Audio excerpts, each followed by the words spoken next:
자, 113페이지 보시면은 소득세법 총설 제1절 소득세 개념하고 나오죠. TAT 2급에서 우리가 하고 있는 이론의 마지막 부분이 되겠습니다. 소득세 이론.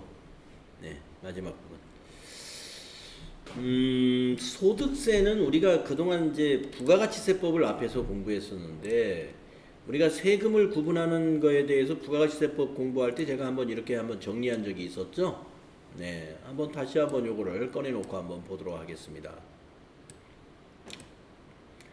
자, 우리가 세금은 말이죠, 소득 단계에서의 세금과 소득에 관한 세금과 또 소비에 대한 세금 그리고 재산에 대한 세금으로 이렇게 구분을 할 수가 있습니다. 우리가 앞에서 배웠던 부가가치세라고 하는 것은 소비 관련세로서 일반 소비세죠. 일반 소비세. 그래서 이 부가가치세는 모든 과세 재화와 용역의 소비에 대하여 10%라는 단일 세율로 과세하고 있는 소비세다 이겠습니다. 소비세에도 일반 소비세하고 개별 소비세가 있는데, 부가가치세는 모든 재화와 용역에 과세하고 있는 일반 소비세에 해당이 됐다. 그러면 지금 우리가 이 시간부터 공부하려고 하는 소득세는 무엇이냐? 바로 소득에 관련해서 과세하고 있는 세금인데, 소득에 대한 세금에는 두 가지가 있어요. 개인 소득에 과세하는 것이 소득세, 법인 소득에 과세하는 것은 법인세. 이 중에서 우리는 이 소득세, 개인의 소득에 대한 과세, 소득세에 대한 공부를 할 것이다. 이 소득세는 1년 소득에 대하여 과세를 합니다. 1년 소득에 대하여. 그래서 매년 1월 1일부터 12월 31일까지의 소득에 대하여 그 다음에 5월 1일부터 5월 31일 사이에 신고 납부하도록 되어 있어요. 그리고 이 소득세는 부가가치세처럼 10% 단일 세율을 적용하는 것이 아니라 7단계 누진세율로 계산을 합니다. 그래서 우리가 소득에 관한 이 부분에 대해서 공부를 할 것이다. 자, 그러면 다시 교재로 한번 가보겠습니다. 우리 소득세의 개념은 여기 개인이 얻은 소득에 대하여 부과하는 조세이다. 아까 그랬죠? 법인이 얻은 소득에 대하여 부과하는 조세를 법인세, 개인이 얻은 소득에 대하여 부과하는 조세를 우리는 소득세 이렇게 부르고 있어요. 자, 그러면 소득세의 특징을 한번 살펴보겠습니다. 소득세에는 어떤 특징들이 있느냐? 우리 부가가치세의 특징에도 소비지급 과세 원칙이다 또는 간접세다 이런 특징들이 있었죠. 자, 우리 소득세는요, 소득 원천설에 따른 과세소득의 범위를 정합니다. 소득 원천설. 자, 이 소득 원천설이라는 건 뭐냐면 법령에서 열거된 소득에 대해서 과세를 하겠다 이겁니다. 이 개인의 소득이라는 건 종류가 엄청 많아요. 네, 여러분들이 만약에 우리가 이제 명절에 설날 같은 때 세배를 해도 세뱃돈을 받죠. 그거 소득이잖아요, 소득. 네. 또 만약에 부모님들이다 그러면 자녀들이 돈을 벌어가지고 부모님 이거 용돈 쓰세요 하고 봉투에다 용돈 딱 넣어가지고 부모님한테 용돈 드린다 하면은 부모님 그거 소득이죠. 근데 그 세금 내나요? 우리 아들한테 나 용돈 받았습니다, 이거 세금 내야지 하고 그런 사람 보셨어요? 못 봤을 거예요. 왜? 안 내도 되는 세금이에요. 왜냐? 우리 개인의 소득이라는 건 굉장히 다양하기 때문에 이걸 전부 다 과세한다는 건 불가능한 거예요. 그래서 법에서 제한적으로 이러이러한 소득에 대해서 과세하겠다 하고 열거했다는 것입니다. 그래서 법령에서 열거되지 않은 소득은 과세하지 않는다. 아까 용돈 받았다, 세뱃돈 받았다 이런 거에 대해서 과세할 수가 없는 이유가 그겁니다. 다만 예외적으로 이자나 배당 소득은 법령에 열거되지 않은 것이라도 유사한 소득에 대하여 과세하는 유형별 포괄주의를 채택하기도 한다 이겁니다. 자, 원칙적으로는 다 열거주의인데 유독히 이자 배당에 대해서는 이건 이자 소득과 배당 소득이라는 것을 말하는 거예요. 네. 여러분 이자 소득이라는 건 대개 은행 같은 금융기관에다가 돈을 저축해 놓으면 또박또박 만기 때 이자를 받게 되죠. 또 배당 소득도 우리가 어떤 투자를 해 놓으면 배당금을 받을 수가 있죠. 주식 투자 같은 것도 그렇고. 그런데 우리가 이런 금융기관에 이자를 주기 위한 금융상품이라든가 또는 배당을 주기 위한 여러 가지 투자 상품들의 종류가 시시각각 새로운 상품들이 나오기 때문에 이거 과세를 하긴 해야 되겠는데 열거주의란 말이에요. 이걸 일일이 다 열거할 수가 없어. 그래서 이자와 배당은 포괄주의를 채택하겠습니다라고 되어 있다. 예. 그래서 이자 배당은 이자와 배당에 유사한 것들 다 과세해요. 나머지는 열거주의다. 이것을 우리가 소득 원천설에 따른 과세소득의 범위라 이런. 다음에 두 번째, 소득의 종류에 따라서 과세를 합니다. 그러니까 부가가치세는 부가가치세 하나밖에 없었죠. 근데 소득세는 종류가 2배사, 근연기 6가지에다가 퇴양해서 8가지로 소득의 종류를 8가지로 구분을 합니다. 주 1에 나와 있어요. 밑에 한번 주 1을 볼까요? 주 1에 보시면 소득의 종류를 우선 6가지 이자소득, 배당소득, 사업소득, 근로소득, 연금소득, 기타소득 이 6가지에다가 추가되는 소득 2가지가 있어요. 퇴직소득, 양도소득 이 모든 것을 우리가 소득세라고 한다. 그러니까 전부 8가지죠. 네. 그런데 위에 있는 이 6가지는 하나로 묶어놓은 이유가 이걸 종합과세하는 소득세다 이거. 종합과세라는 것은 이 6가지는 종합한다 이거. 종합. 소득 6가지 소득을 합산해서 과세하겠다 하는 것이 종합소득입니다. 6가지. 그래서 2배사 근연기라고 우리가 외우는 거예요. 종합과세 소득이 뭐뭐 있느냐 하면 2배사 근연기다. 그러면 밑에 있는 2가지 퇴직소득하고 양도소득은 뭐냐? 여러분 퇴직소득은 뭐예요? 회사를 오랫동안 장기간에 걸쳐서 회사를 다니면 퇴직금을 받죠? 네. 만약에 내가 10년간, 20년간 근무를 해가지고 퇴직금을 받았어요. 그러면 10년, 20년이면 그 오랜 기간에 걸쳐서 내가 어때요? 모아놓은 돈이잖아요. 그것을 2019년도에 퇴직했다고 해서 2019년도에 한꺼번에 주는 거예요. 한꺼번에. 그러면 그것을 이런 거하고 합산 처리하면 2019년도에는 어떻게 돼요? 세금이 몽땅 종합과세가 금액이 확 늘어버리겠죠. 그러면 아까 말씀드린 대로 우리가 소득세는요 누진세율을 적용하는데 올해는 엄청나게 세금을 많이 낼 수가 있어요. 그래서 퇴직소득은 이거하고 합산 처리하지 않는다 이런 얘기입니다. 또 양도소득도 양도소득이라는 건 뭐냐면은 부동산 같은 것을 매입했다가 내가 한 20년 후에 그걸 20년 전에 샀었어요. 그런데 내 근무지가 그동안 부산이었는데 이번에 이천으로 왔다 이거. 그럼 부산에 살던 집을 산지 20년 집을 팔고 일로 왔습니다. 20년 전에 1,000만 원에 샀는데 1억이 됐어요. 집이 10배 올랐어. 그래서 9천만 원의 양도소득이 발생합니다.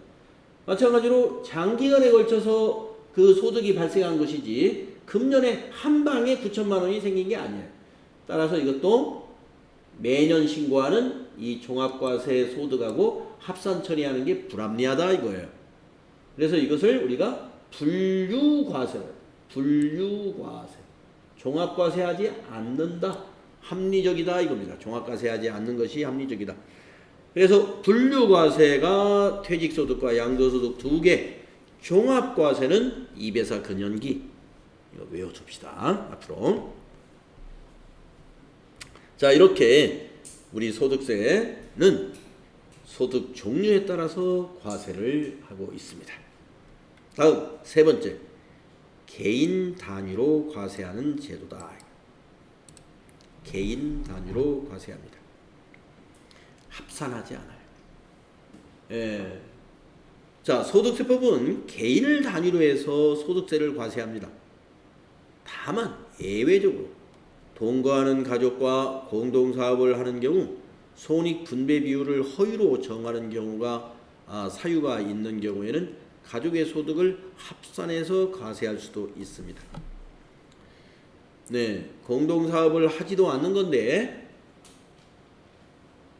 누진세율이라 그러니까 세율이 내가 소득 금액이 너무 높아졌네. 그래서 누진세율을 적용하니까 세율이 높아져가지고 세금이 많이 날 것 같아요. 그러니까 우리 배우자가 요즘 놀고 있으니까 우리 배우자가 사업하는 것으로 반토막을 딱 끊어서 신고한다. 근데 같이 사업을 하면 상관이 없어요. 근데 실제로는 배우자는 집에서 살림만 해요. 가사만 해요. 사업을 안 해. 그런데 사업자로 돼 있어. 그거는 허위 신고한 거죠. 그렇다면 합산하겠다. 원래는 남편 거 따로 부인 거 따로 하는 겁니다. 그런데 다른 목적을 가지고 허위로 분할을 해놓으면 합산 처리할 수 있다. 그런 얘기가 되겠습니다. 원칙은 개인 단위 과세. 다음 어떤 특징이 있냐면요. 원천징수라는 제도. 우리가 우리 부가가치 앞에서 부가가치 우리 FAT 1급에서 원천 급여 지급할 때 왜 원천징수 얘기 많이 했죠? 또 이자 소득에 대해서 원천징수. 네, 바로 그 원천징수를 말하는 거예요. 원천징수란 소득을 지급하는 자가 그 지급받는 자의 조세를 징수하여 국가 및 지방자치단체에 납부하는 제도. 그러니까 우리 소득세 중에 이제 여러분 가장 공부를 많이 해야 될 부분이 바로 근로소득세인데, 근로소득세가 근로자에게 급여를 지급하고 그 공제하는 세금이 근로소득세죠. 그 공제세금이 바로 뭐예요? 원천징수세입니다. 그래서 원천징수라는 거에 대해서 우리가 주 2에서 다음 페이지 주 2에 있죠. 그래서 원천징수에는 미리 한번 볼까요? 다음 페이지에 예납적 원천징수와 완납적 원천징수가 있다. 이거. 그러면 근로자들에게 원천징수하는 원천징수는 이 둘 중에 뭐에 해당이 되느냐? 말씀드리면 근로자들이 매달 원천징수하는 것은 예납적 원천징수. 예납적 원천. 자, 이거 뭐냐? 소득을 지급할 때 일단 원천징수하고 확정신고할 때 원천징수된 세액을 기납부세액으로 공제한다 이거예요. 그러면 근로자들은 언제 확정신고를 하느냐? 근로자들이 2월달에 그 다음에 2월달이 되면은 연말정산이라는 걸 해가지고 지난해 1년 동안 납부한 원천징수에서 납부했던 소득세가 기납부세액이 되어서 다시 한번 인적사항을 전부 고려해서 연말정산을 합니다. 그래서 정산을 해서 세금이 나온 것이 기납부세액보다 세금이 적으면 다시 돌려주죠. 그래서 2월 달에 우리가 근로자들이 환급을 받는 그런 경우가 있고, 반대로 기납부세액보다 다시 2월 달에 연말정산한 세액이 더 많으면 2월 달에 세금을 몽땅 또 내야 됩니다. 그래서 회사에서는 가능한 원천징수를 좀 많이 해놓으려고 해요. 너무 적게 해놓으면 2월 달에 봉급을 받는 때 봉급을 2월 달에 하나도 못 가져갈 수도 있어요.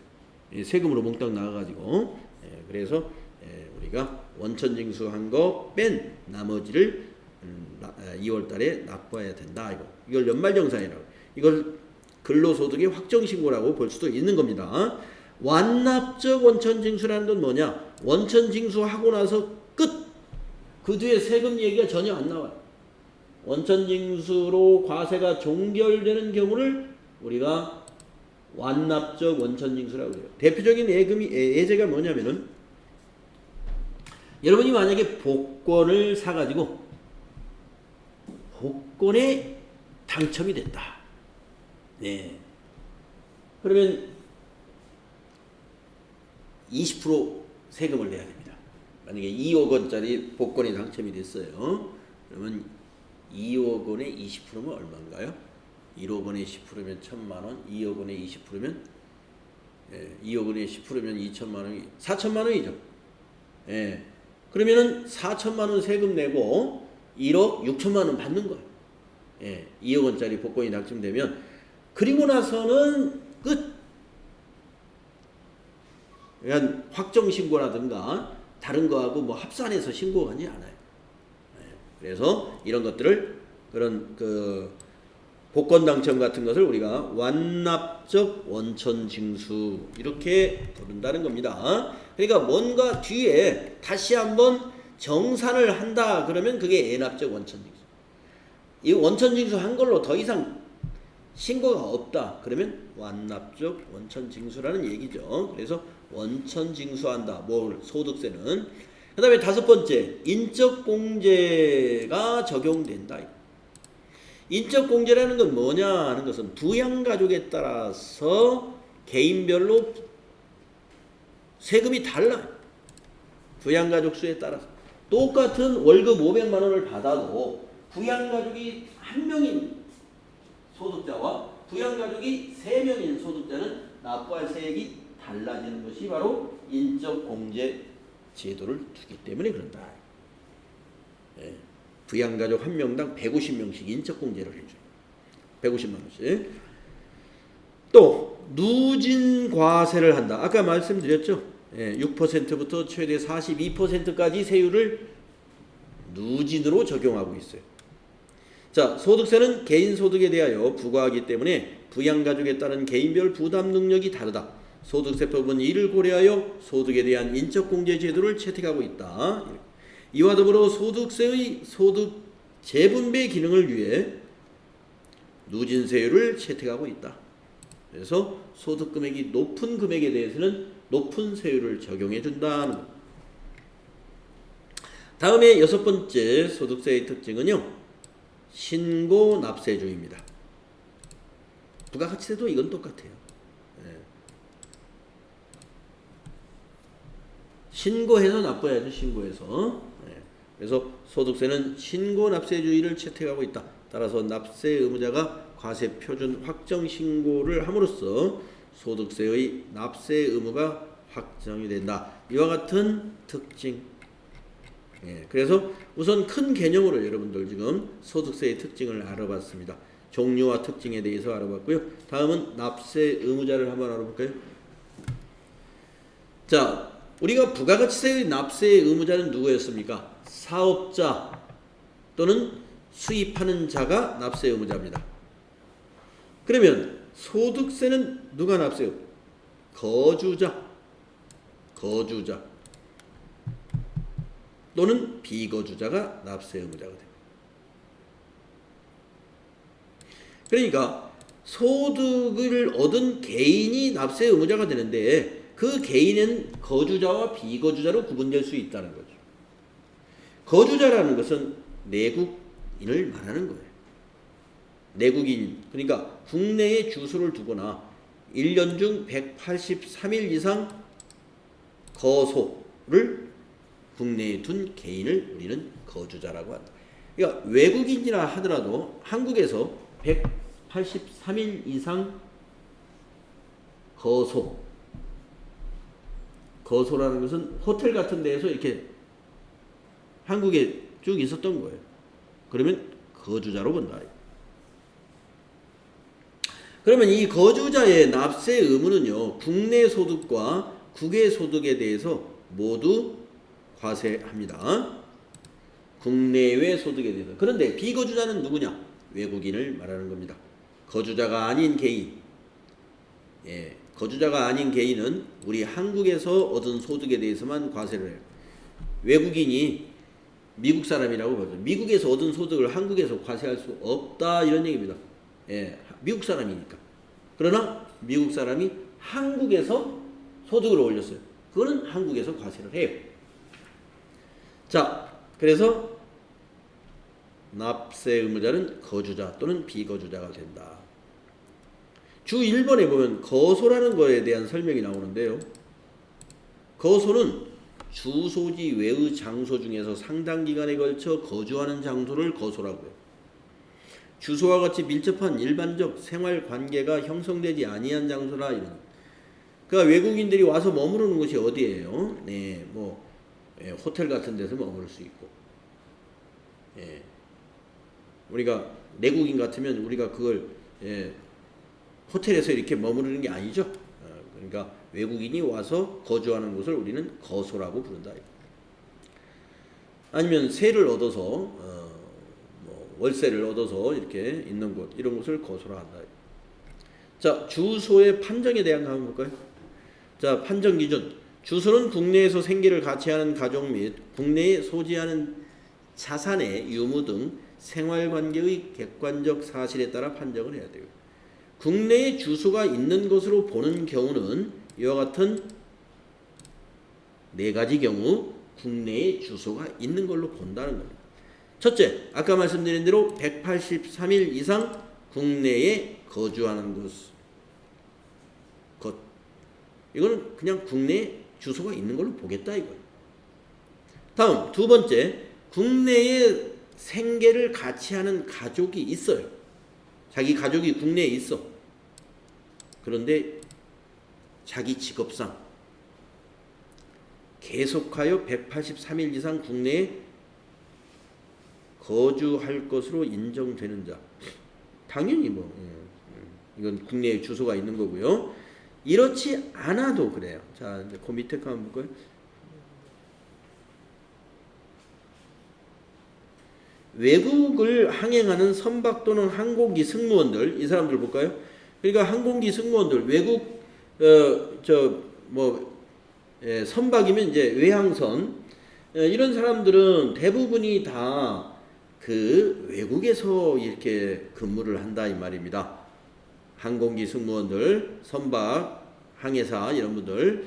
그러면 그런 경우는 그 승무원과 생계를 같이 하는 가족이 거주하는 장소 또는 그 승무원이 근무기간 외의 기간 중 통상 체제하는 그 장소가 국내에 있는 자. 이 사람도 그냥 국내에 주소가 있는 자로 보는 거예요. 네. 그러니까 결혼을 했는데 남편이 이제 부인은 서울에 있고 남편이 외항선을 탔어요. 그래가지고 1월 1일부터 10월 1일까지, 10월 30일까지 10달을 태평양에서 지내다가 이제 11월 달에 일요일 날 와가지고 12월까지 3개월간 국내에 머물렀어요. 그러면은 그 사람은 국내에 183일 이상 거주하지 않았죠. 그러나 국내에 주소가 있는 걸로 보는 이유가 뭐예요? 그 사람과 생계를 같이 하는 가족이 국내에서 거주하고 있죠. 그러면 국내에 거주한 걸로 본다는 것. 다음은 네 번째, 거주자나 내국법인의 국외 사업장 또는 해외 현지 법인 등에 파견된 임원 또는 직원이나 국외에서 근무하는 공무원. 네, 여러분 외국에 근무하는 우리나라 회사원들을 얘기하는 겁니다. 만약에 삼성전자 하면은 삼성전자가 세계 각국에 삼성전자의 지점들이 있을 거다 이겁니다. 아니면 영업소 같은 게 있죠. 그래서 만약에 삼성전자 미국 어떤 영업소에 삼성전자 직원이 2019년도에 가서 파견 근무를 1년 내내 했어요.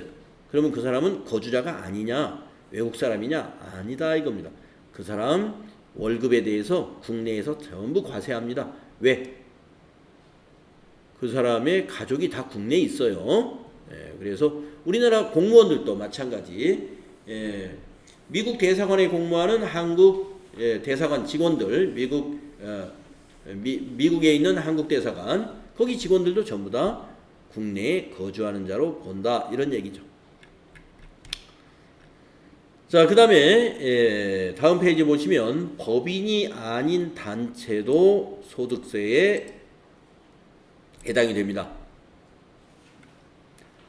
법인이 아닌 단체라는 게 무슨 말이냐? 국세기본법에 따른 법인이 아닌 단체 중 법인으로 보는 단체 외의 단체는 국내의 주사무소 또는 사업의 실질적 관리 장소를 둔 경우에는 1. 거주자로 그 밖의 경우에는 비거주자로 보아 소득세법을 적용한다 있습니다. 법인이 아닌 개인이 다 소득세법을 적용하는데 법인이 아닌 단체도 그래서 소득세법 적용 대상이 된다 이겁니다. 그러면 구체적인 과세 방법이 뭐냐? 자, 우선 그러면 법인이 아닌 단체라는 건 뭐가 있느냐 하면은 무슨 향후회라든가 이런 단체를 말하는 겁니다. 네. 법인이 아닌 단체가 소득을 올리는 경우가 있어요. 그래서 우리가 지방자치단체에 단체 등록을 해야 돼요. 이제 구성원 그래서 뭐 여기 이제 이런 단체가 그런 것만 있는 거 아니라 여성 무슨 어떤 마을에 뭐라 그럴까요? 주부들 모임, 부녀회 같은 무슨 부녀회, 무슨 마을 부녀회를 형성했다. 그럼 부녀회에서 소득 사업을 할 수가 있어요. 소득을 올리는 사업. 이런 것들도 소득세의 과세 대상이 된다 이거예요. 그래서 자, 부녀회 같은 걸 예를 들어보면 구성원 간 이익의 분배 방법이나 분배 비율이 정하여져 있거나 사실상 이익이 분배되는 것으로 확인이 되는 경우는 구성원이 공동으로 사업을 영위하는 것으로 보아 구성원별로 과세를 합니다. 만약에 우리 마을의 부녀회가 인원이 20명이에요. 근데 어떤 사업을 했는데 개인별로 그 이익을 어떻게 분배하겠다 하는 게 다 정해져 있어. 그러면은 개인별로 과세하겠다 이겁니다. 그런데 구성원 간 이익의 분배 방법이나 분배 비율이 정해져 있지 않았어. 그런데 부녀회에서 소득을 올렸어요. 그러면 단체를 거주자 또는 비거주자로 보고 과세를 하겠다 이겁니다. 그 단체를 부녀회에 대해서 과세하겠다.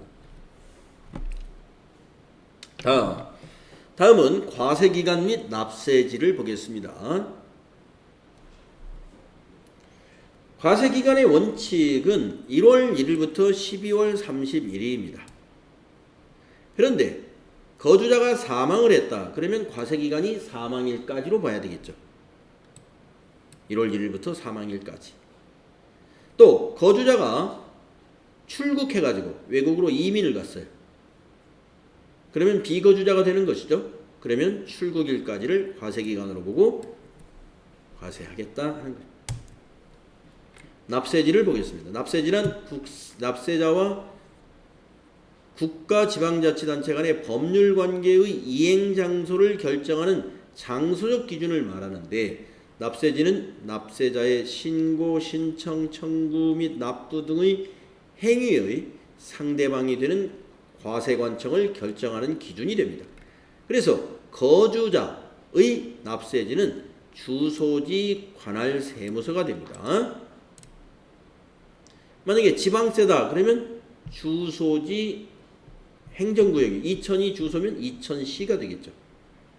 비거주자의 납세지는 국내 사업장 소재지라 있다면 국내 사업장의 소재지가 납세지가 돼요. 만약에 국내에 있는 회사가 외국인을 채용했습니다. 그러면 그 외국인의 납세지는 그 사업장 소재지가 납세지가 된다. 이거. 국내 사업장이 둘 이상인 경우에서 이 일을 했다면 주된 국내 사업장의 소재지를 납세지로 본다. 이거. 예, 우리가 투잡을 하는 경우, 투잡. 그래서 어디가 그러면 주된 국내 사업장의 소재지냐? 월급을 한 군데는 100만 원을 받고 한 군데는 300을 받아요. 300 많이 받는 곳이 주된 국내 사업장 소재지가 되겠습니다.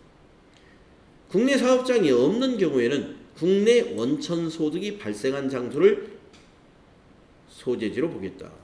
그래서 사업장에서만 비거주자가 소득을 올리는 것이 아니라 사업장이 아닌 곳에서 소득을 올렸다면 그 소득이 발생한 장소가 납세지가 됩니다. 이런 얘기입니다. 자, 다음에 이제 여기까지 이제 소득세의 개념에 대한 거였어요. 115페이지까지가. 자, 그러면 그 다음 페이지 116페이지부터는 아까 우리가 이제 소득세의 종류를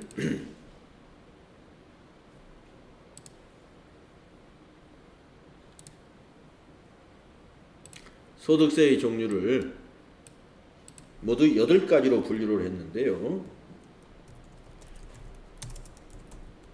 종합 과세하는 종합소득세를 먼저 공부할 것. 그 종합소득세는 이자소득, 배당소득, 사업소득, 근로소득, 연금소득, 기타소득, 이 순서대로 6가지를 이 순서대로 공부해 나갈 겁니다. 그래서 다음 시간에 먼저 이자소득과 배당소득 이거부터 다음 시간에 공부를 하도록 하겠습니다. 종합소득의 6가지를 먼저 공부하죠. 자, 10분간 쉬었다가 이자소득과 배당소득에 대한 정리를 한번 해보도록 하겠습니다.